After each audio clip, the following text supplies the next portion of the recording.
Hey guys, how's it going? It's Danconia and welcome back to the Overwatch League Roundup. And it's the countdown, last three before the end of the previews.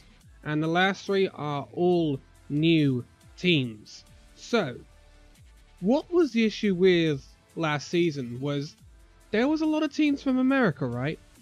We had one team from EU, which was actually a Korean team, i.e. the London Spitfire. And we had one team from China, and we had one team from South Korea. We've added a lot of Chinese teams. But there's another substantial country in North America, am I not right? So, the next two teams are a double header.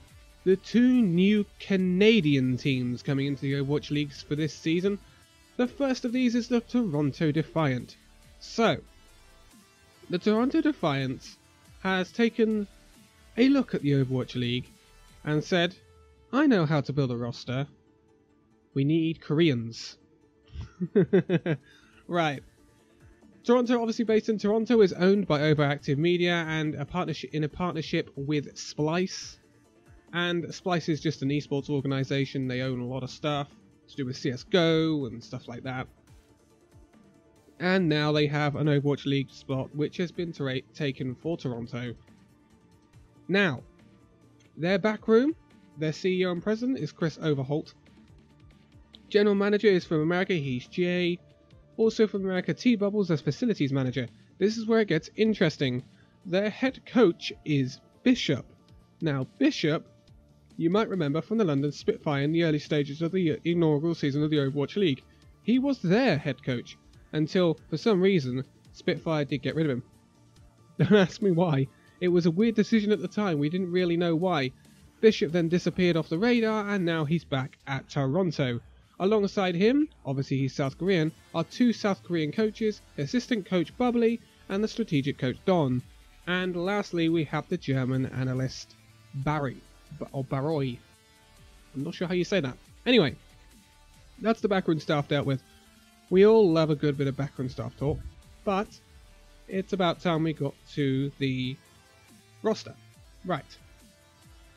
Toronto Defiant sports an 8-man roster with a fairly good balance, which is it's kind of interesting where this is going. But we have the flex, which is Envy.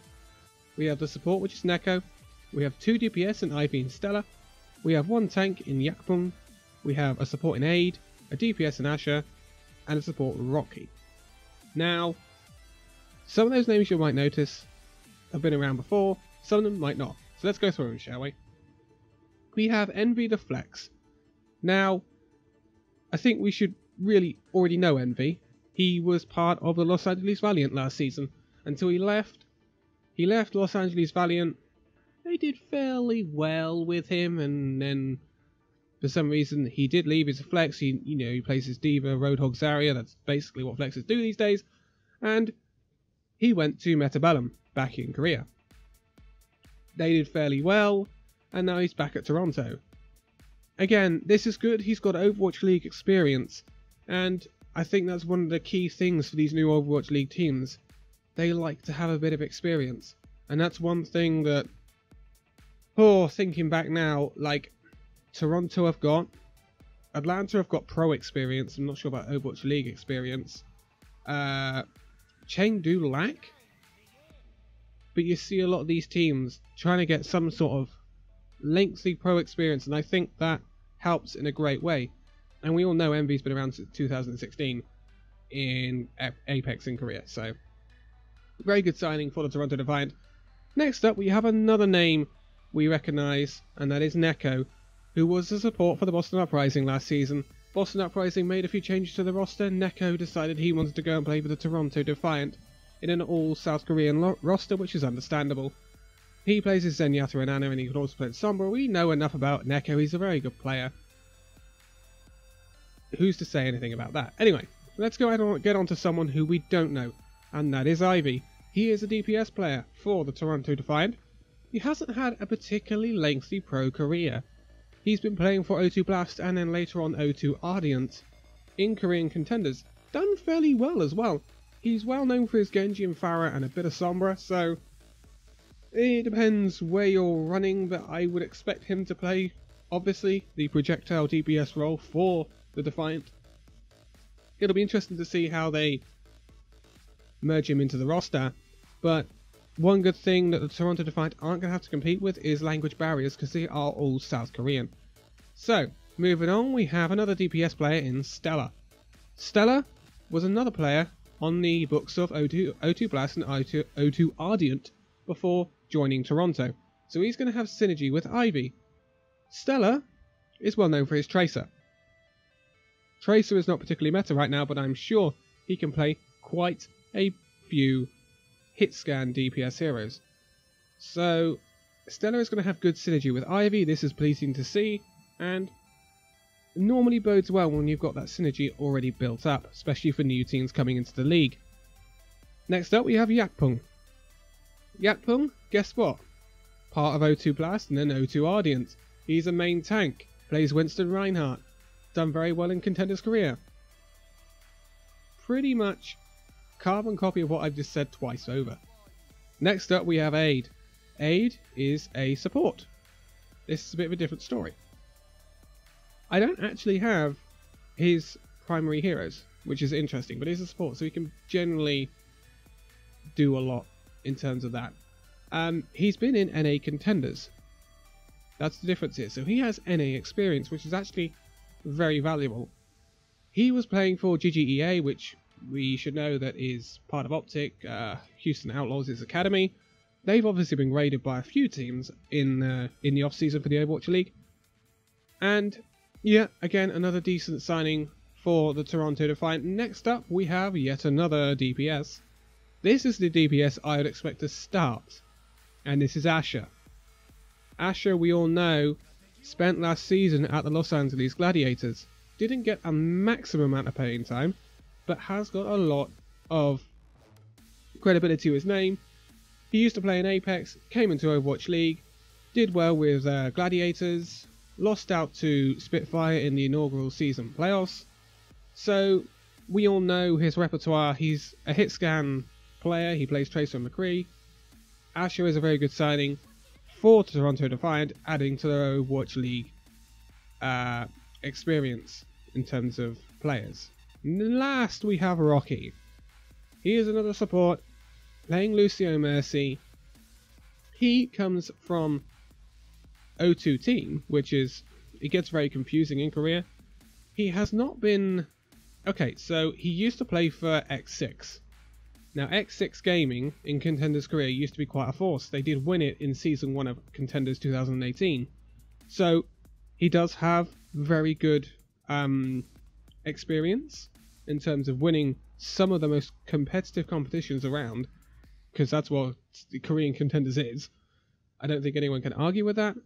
And then kind of fell off and went to Seven, who were in Contenders Trials, didn't do very well in that. And now it's been picked up by Toronto. I think that's a decent signing in all fairness, to be quite honest. And I think there's a fairly good balance to the roster. You've got 3 DPS, 3 supports, a flex and a tank. That's basically what you need. That's what that's the same lineup of players like London have gone for, with the 3 supports, 3 DPS, and then your main tank and your flex tank. That means you can build up a lot of synergy, so Yakpung and Envy should be able to build up quite a bit of synergy between each other, because they will play non-stop with each other. Because there's no like, well, we've got to get this guy in to give him some scrim time and give him game time.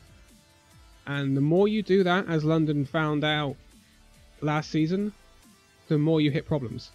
And that's why I have a worry for San Francisco Shock. Having 12 players on the roster sometimes can be more of a hindrance than it can be a benefit. Toronto will play in black, red and grey. Look pretty cool. First team from Canada. And honestly, this is a really interesting looking roster. It's difficult to tell where this team's going to go. They've got decent players, don't get me wrong. But last season it was a case of, you look at the full Korean rosters, right? The full Korean rosters we had last season were NYXL, London, Seoul, and I think that was it. If I'm wrong, then correct me in the comments. But those 3 teams, 2 of them, outstanding. 1 of them won it, 1 of them was top of the seedings. 1 of them failed miserably, but they had a lot of pressure on their backs and on their shoulders because they were Lunatic High before they came into it. That was Seoul Dynasty. And they were just... It was really weird what happened with them. But this year, we're going to have more all-Korean teams, including the 2 Canadas. Spoilers for next one, Vancouver's all-Korean. But Vancouver, hands down, on paper, are better than Toronto. And you'll find out why in the next one. But this team, it's difficult to say. I would expect them to be challenging for playoffs, but I wouldn't expect them to be winning it. That's where I'm going to put it. I think they're in the second pack. The pack behind the top teams right now. Which, the top teams I would put at would be London, New York XL, Vancouver, and possibly Philadelphia. And that's about it. That's your 4 top teams. Then, I would imagine, you will get a bunch behind them, where you might find Toronto, Atlanta, Shanghai maybe. Oh, it's difficult. The 2 LAs. Maybe Paris. Maybe Paris. I wouldn't expect Washington to be there. Yeah. Those sorts of teams will be in that bunch, where they'll be fighting it out for those playoff places. Seoul might be in the top bracket, actually, depending on what Seoul do. Seoul will either be mid-bracket or top bracket, depending on how well that roster fuses.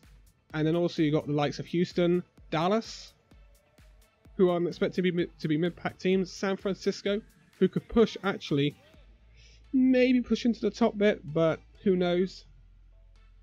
I'd expect Toronto to be in the mid-table fighting it out with those teams. Even though it's a full Korean roster, because I don't think this is a top-tier full Korean roster. That is just my opinion, though. They go into the season playing Houston, Atlanta, Valiant. So, Houston and Atlanta will be very interesting games. I think they might squeeze out a win against Houston. I think they might lose to Atlanta, and I think they might beat Valiant. But then you have an all-South Korean showdown between Toronto and New York XL. I don't see Toronto beating New York XL. I really don't see that happening. NYXL just have too much for them at the moment, I think. In time, that might change, but I think early on, I don't think Toronto can hit the ground running here. But I would like to be proven wrong. That goes for all of these teams. I'd like to be proven wrong. But that is the Toronto Defiant. Next up is our second of the Canadian double headers. That will be Vancouver. That is going to be a video and a half, because that's going to be a lot to talk about. But I'm going to leave here for this one. So, thank you guys so much for watching this video. If you liked it, give it a like, subscribe if you're new, and I will see you in the next video. See you then!